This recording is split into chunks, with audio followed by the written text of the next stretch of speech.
Gary from Big Spud. I hope you're doing well today.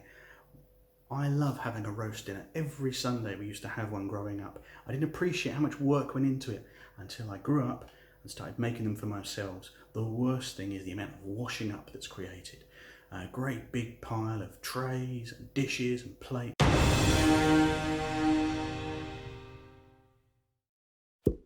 A method I'm going to show you today is for a one tray roast chicken dinner that just uses a single baking tray and everything gets cooked in there. We're talking chicken, carrots, potatoes, peas and a gravy all happening in one place. Let's get to it. First of all, get your oven nice and hot, 180 degrees C. Start with a large tray. Obviously you're going to eventually capture everything in here. I'm going to do chicken, I'm going to do potatoes, I'm going to do carrots, I'm going to do peas and gravy all in this tray, so make sure it's a nice big tray. With your chicken, first open it up. They often come tied for presentation. Pull it all open and that ensures the chicken gets cooked evenly throughout.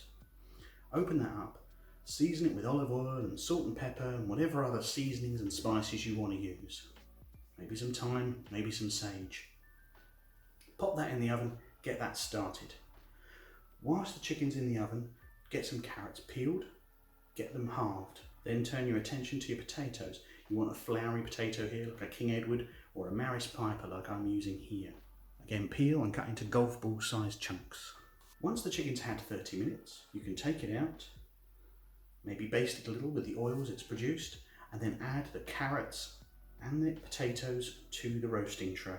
Add a little oil to the carrots and potatoes to get them started. Turn them to get them covered in oil. Again, give them some seasoning with salt and pepper. After 20 minutes, if you like, add some fresh herbs like rosemary or bay. Completely optional, but very tasty and makes all the difference to your gravy right at the end. After another 30 minutes, you want to check your chicken and see how done it is. The best way to do this is with a temperature probe. A temperature probe is very inexpensive and is a shortcut hack way to make sure you're getting perfect results every time. A chicken should be around 70 degrees at the thickest part. Or failing that, use the old school method, piercing it and making sure the juices run clear.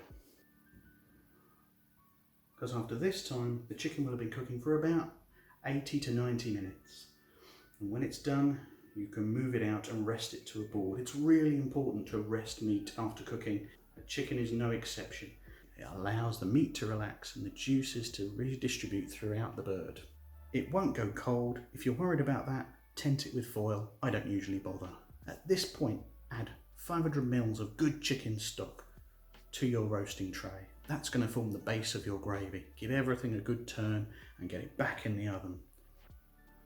After 20 minutes, scatter over a few handfuls of frozen peas. They're going to cook really quickly in the stock and gravy you've created in the pan. After another 10 minutes, everything should be all done. Carve up your chicken, your potatoes should be great, your carrots should be tender, your peas should be ready, and then spoon over some of that delicious gravy. So there's my one tray roast dinner recipe. What are your roast dinner hacks? I'd love to know. Let me know in the comments below. If you found that useful, please hit like and subscribe if you want to hear more stuff like this. It'd be great if you could. Thanks very much for watching. See you next time.